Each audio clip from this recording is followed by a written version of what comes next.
ಎಲ್ಲರಿಗೂ ನಮಸ್ಕಾರ. Welcome to wishful ಅಡುಗೆ ಮನೆ. ಒಂದು ಬಾಣಲಿ ಇಟ್ಕೊಂಡಿದ್ದೀನಿ, 2 ಸ್ಪೂನ್ ಆಗೋಷ್ಟು ಎಣ್ಣೆ ಹಾಕ್ಕೊಂಡಿದ್ದೀನಿ. ಫ್ಲೇಮ್ನ ಮೀಡಿಯಮಲ್ಲಿ ಇಟ್ಕೊಂಡಿದ್ದೀನಿ. ಒಂದು ಅರ್ಧ ಬೌಲ್ ಆಗೋಷ್ಟು ಕಡಲೆ ಬೀಜನ ತಗೊಂಡಿದ್ದೀನಿ. ನೀಟಾಗಿ ಫ್ರೈ ಮಾಡ್ಕೊಬೇಕು. ಈರುಳ್ಳಿ ತಗೊಂಡಿದ್ದೀನಿ, ಉದ್ದಕ್ಕೆ ಕಟ್ ಮಾಡ್ಕೊಂಡಿದ್ದೀನಿ. 1 ಈರುಳ್ಳಿ ತಗೊಂಡಿದ್ದೀನಿ. ಈರುಳ್ಳಿ ಹಾಕಿ ಕೂಡ ಫ್ರೈ ಮಾಡ್ಕೊಬೇಕು. ಟೊಮೊಟೊ ತಗೊಂಡಿದ್ದೀನಿ, 3 ಟೊಮೊಟೊ ತಗೊಂಡಿದ್ದೀನಿ. ಟೊಮೊಟೊ ಹಸಿ ವಾಸನೆ ಹೋಗೋ ತನಕ ಕೂಡ ಫ್ರೈ ಮಾಡಬೇಕು. ಹಸಿಮೆಣಸಿನ್ಕಾಯಿ, ಖಾರ ನೋಡಿ ಹಾಕೊಳ್ಳಿ. ಶುಂಠಿ,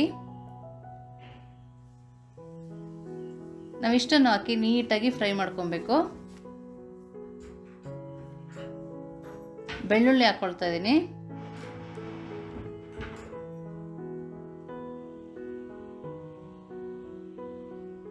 ನಾವಿಷ್ಟನ್ನು ಹಾಕಿದ್ಮೇಲೆ ಸ್ವಲ್ಪ ನೀರು ಹಾಕ್ತಾ ಇದ್ದೀನಿ.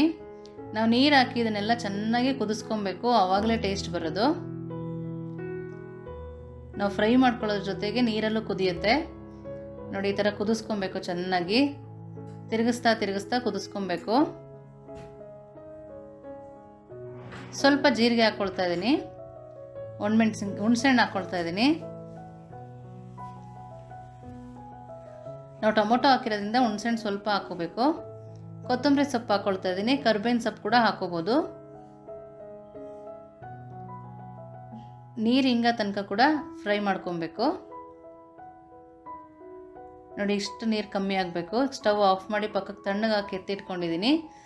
ಇವಾಗ ತಣ್ಣಗಾಗಿದೆ, ಮಿಕ್ಸಿಗೆ ಹಾಕ್ಕೊಳ್ಳೋಣ ನೋಡಿ. ಮಿಕ್ಸಿ ಜಾರ್ಗೆ ಹಾಕ್ಕೊಳ್ತಾ ಇದ್ದೀನಿ. ಸಣ್ಣದಾಗಿ ರುಬ್ಕೊಂಬರ್ಬೇಕು. ನಾವು ಇದುವರೆಗೂ ಉಪ್ಪು ಹಾಕಿರಲಿಲ್ಲ, ಇವಾಗ ಉಪ್ಪು ಹಾಕ್ಕೊಳ್ತಾ ಇದ್ದೀನಿ 1 ಸ್ಪೂನು. ನಾವು ನೀರು ಹಾಕಿ ರುಬ್ಕೊಳ್ಳೋಂಗಿಲ್ಲ, ಹಾಗೆ ರುಬ್ಕೊಬೇಕು ನೋಡಿ. ರುಬ್ಬಿದ್ದೀನಿ, ಈ ಥರ ರುಬ್ಬಿದ್ರೆ ಸಾಕಾಗತ್ತೆ ನೋಡಿ. ಎಷ್ಟು ಚೆನ್ನಾಗಿದೆ ಚಟ್ನಿ. ಬೆಳಗ್ಗೆ ಬ್ರೇಕ್ಫಾಸ್ಟ್ ಕೂಡ ತುಂಬಾ ಚೆನ್ನಾಗಿರುತ್ತೆ. ಸಂಜೆ ಕೂಡ ಮಾಡ್ಕೊಬೋದು. ತುಂಬ ಸಾಫ್ಟಾಗಿ, ತುಂಬ ಟೇಸ್ಟಿಯಾಗಿರುತ್ತೆ. ಹೇಗೆ ಮಾಡೋದು ಅಂತ ನೋಡಿದ್ರಲ್ಲ, ನೀವು ಒಂದ್ಸರಿ ಮಾಡಿ. ಹೇಗಿತ್ತು ಅಂತ ವಿಶ್ಫುಲ್ ಅಡುಗೆ ಮನೆಗೆ ಕಮೆಂಟ್ ಮಾಡಿ, ಲೈಕ್ ಮಾಡಿ, ಶೇರ್ ಮಾಡಿ, ಸಬ್ಸ್ಕ್ರೈಬ್ ಮಾಡಿ. Thank you.